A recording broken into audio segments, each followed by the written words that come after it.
Hi, everyone. My name is Kate, and welcome to KINS Educational Club. This month, we will be focusing on vestibular physical therapy, specifically regarding BPPV. So, women are more likely than men to develop BPPV, with the ratio being 2.2 females to 1 male, and the prevalence is 10.7 to 140 per 100,000 people. It takes roughly $2,000 to arrive at a diagnosis of BPPV, and over 65% of people will undergo unnecessary testing and treatment. So, as physical therapists, we can really help to reduce the cost to the healthcare system by accurately diagnosing and treating BPPV. So, some key definitions for everyone to know. Vertigo is the illusory sensation of motion of either the self or the surroundings in the absence of true motion. Nystagmus is rapid, involuntary, oscillatory movement of the eyeball. Positional vertigo is vertigo produced by changes in head position relative to gravity. Benign paroxysmal positional vertigo, or BPPV, is a disorder in the inner ear characterized by repeated episodes of positional vertigo. And canalithiasis is the theory of the pathogenesis of BPPV that proposes that there are free-floating particles called the otoconia that have moved from the utricle and collect near the cupula of the affected canal, causing forces in the canal leading to abnormal stimulation of the vestibular apparatus. So upon the subjective with your patients, you want to gather information about the chief complaint. So what was the date of the onset, the description of their vertigo. So is it spinning or just generalized dizziness and disequilibrium? What are their aggravating factors and easing factors? The duration of the episodes of dizziness, the frequency or how often the symptoms occur, and any pattern. So a 24-hour behavior or how the symptoms change throughout the day. You also want to gather information on their past medical history. If they've had episodes of vertigo in the past, when was this, how long, what treatments were effective back then? Do they have a fall history? What is their medication list? We know that the more medications a patient is on, the more likely they are to fall. And if they have a history of head trauma. You can also ask other questions regarding nausea, any disturbances with vision, like diplopia or blurred vision, hearing loss or tinnitus, if they've had any diagnostic testing, and of course, what their social history is. So after their subjective, you may be thinking of some differential diagnoses. So BPPV, which is not going to involve any tinnitus or hearing loss. It may be associated with vertigo when they're turning their head or rolling over in bed, sometimes accompanied with nausea and vomiting. Usually will resolve in a few days, but often followed by disequilibrium, and there may be a history of head injury. Meniere's disease is a triad of vertigo, tinnitus, and hearing loss. The attacks last from 1 to 24 hours and are often followed by persistent disequilibrium. The tinnitus or the ringing in their ear is present and often worsens over time, and their hearing loss may come and go at first, but is eventually permanent. And then vestibular neuritis is recurrent vertigo attacks lasting hours to days, followed by disequilibrium while central compensation occurs. And a preceding viral illness is common. They do not have tinnitus or hearing loss. So key subjective takeaways to kind of distinguish between posterior canal and lateral canal BPPV. Posterior canal, they'll have vertigo, dizziness, nausea, or imbalance with changes in their head position in respect to gravity. They often will experience the room spinning, and symptoms are often provoked by rolling over in bed, looking up, bending over, or having the head hanging, such as during a dental procedure or beauty parlor visit. Posterior canal is much more common than the lateral canal. So this is 60 to 79% of all BPPV cases. Lateral canal BPPV is very strong and prolonged vertigo, and symptoms are often provoked by ordinary sideways rotational head movements. Of course, you want to always screen for red flags. So you're looking for things like persistent or worsening vertigo, atypical or non-peripheral vertigo, such as a vertical movement, severe headaches, especially early in the morning, double vision, cranial nerve palsies, dysarthria, ataxia, or other cerebellar signs, hearing loss, gait disturbance, and nausea and vomiting. If your patient is describing some red flags, you want to establish the urgency. So if they have some or multiple concerning features, you do not begin therapy and an onward referral is warranted. So you always want to discuss and educate the patient regarding your concerns if they are demonstrating red flags.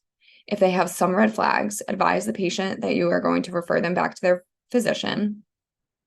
And if they have multiple red flags, or if they have a recent onset or worsening of neurological symptoms, advise the patient to go to the emergency room.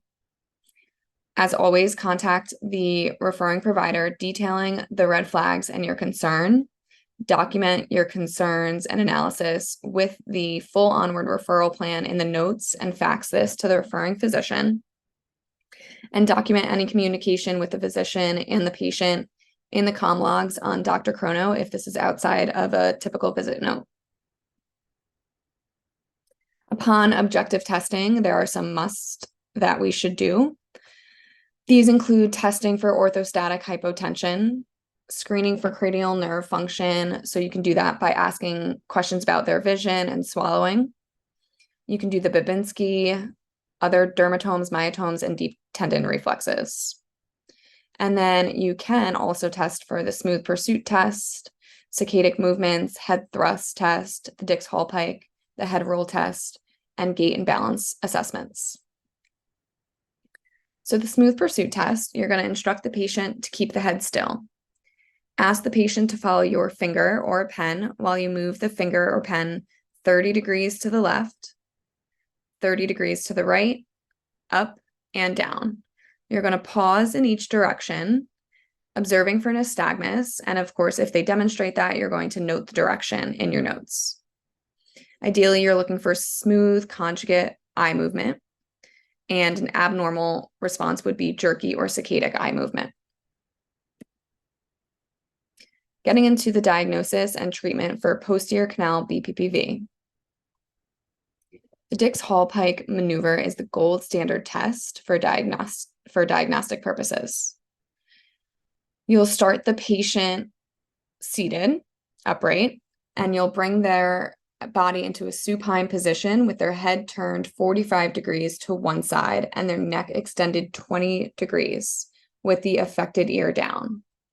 You're going to hold this position for 60 seconds, of course, looking for nystagmus and having their symptoms of potential nausea and dizziness kind of subside. If you do the suspected ear down and you get a negative test before concluding a overall negative maneuver, you're going to repeat the test to the other side. And something to note is that you would bill this under neuromuscular reeducation.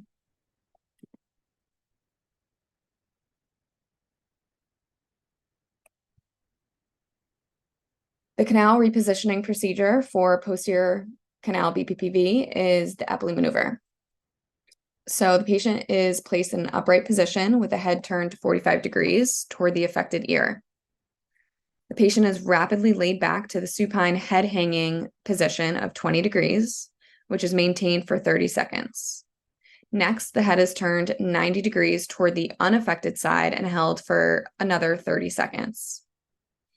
Following this, the head is turned to 90 degrees further, usually necessitating the patient's body to move from the supine position to the lateral decubitus position, such that the patient's head is nearly in the face down position.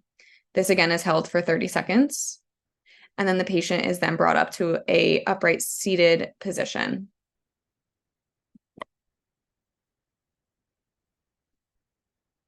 Going into the diagnosis and treatment of lateral canal BPPV, for diagnostic purposes, we have the supine roll test. This is performed initially by positioning the patient supine with their head in neutral, followed by quickly rotating their head 90 degrees to one side. And here you're going to pause for 30 to 60 seconds, observing the patient's eyes for nystagmus. Once that subsides, you're going to quickly turn the head to the opposite position, 90 degrees, and again, observing for nystagmus.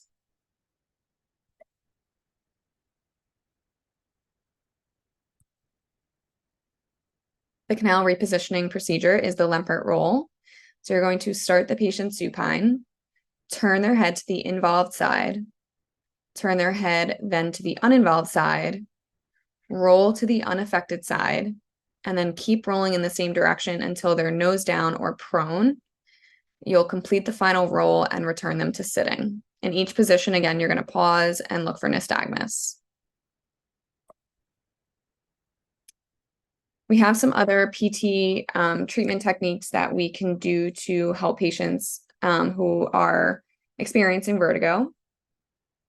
So we have adaptation, which is active eye and head movements performed in a lighted room while patient focuses on a target. So the normal function of the vestibular ocular reflex is that it coordinates eye movement with head movement in order to provide clear vision during motion and maintain balance. Substitution are exercises that involve smooth pursuit of eye movements to substitute for missing vestibular function. An example of this is large eye movements toward a target before the head moves.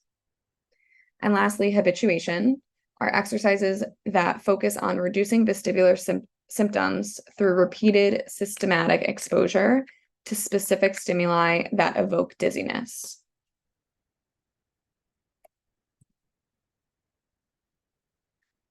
So on the top left corner, we have some adaptation. The top right, we have habituation. And the bottom, we have substitution.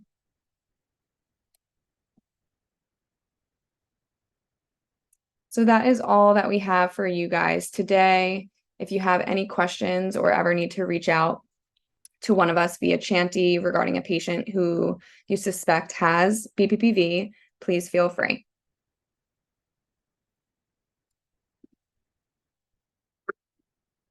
We're now going to demonstrate how to perform the Dix-Hallpike, Epley maneuver, supine roll test, and Lempert roll within the patient's home environment. We think that every physical therapist should have the basic knowledge and tools needed to perform these tests and procedures within the patient's home environment. Okay, so we're going to perform a Dix-Hallpike test. This is the gold standard test for posterior canal BPPV. We're going to start by having our patient in long sitting at the edge of the bed. We're going to rotate their head 45 degrees, and then we're going to quickly extend their head 20 degrees over the edge of the bed. We're going to hold this position for about 60 seconds, observing for nystagmus.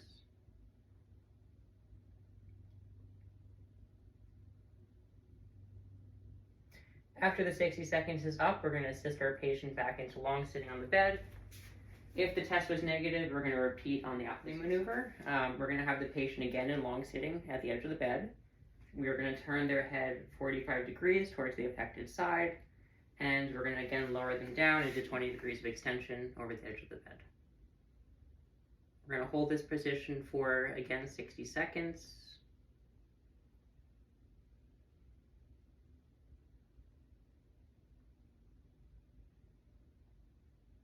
After the 60 seconds is up, we're going to rotate the head another 90 degrees towards the left, keeping 20 degrees of extension over the edge of the bed.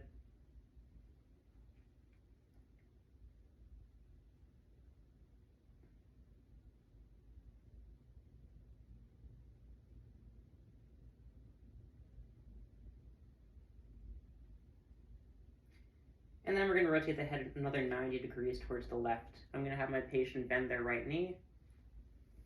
They're going to roll onto their left side. And I'm going to bring the head so that my patient is looking down towards the ground. We're going to again hold this position for about 60 seconds.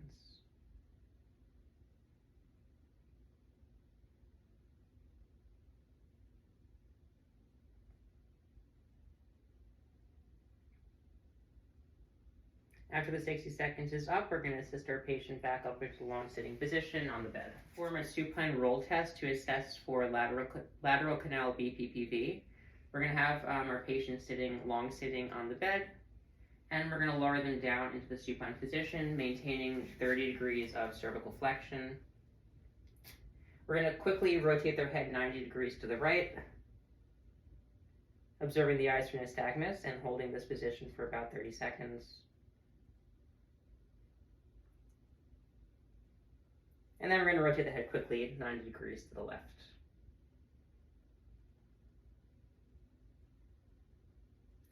After the 30 seconds has passed, we're going to bring our patient back up into long sitting position on the bed. Now we're going to perform the Lempert roll to treat lateral canal BPPV. Our patient's going to come down into a supine position, and we're going to have them turn their head towards the right, and they're going to hold it for 30 seconds.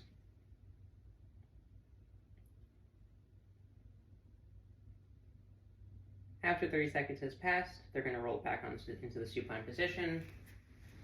We're going to wait for 30 seconds.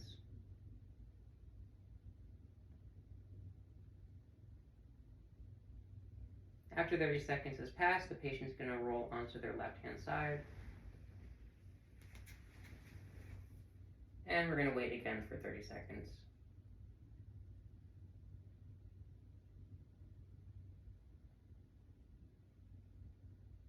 After another 30 seconds has passed, the patient's going to roll into the prone position, and they're going to prop themselves up on their forearms, and we're again going to wait for 30 seconds.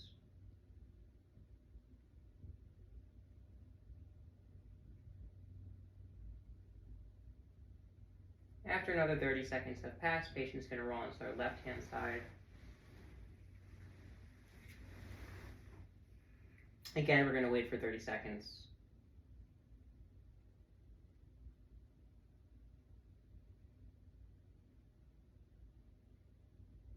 And then finally, we're going to assist our patient back up into the sitting position.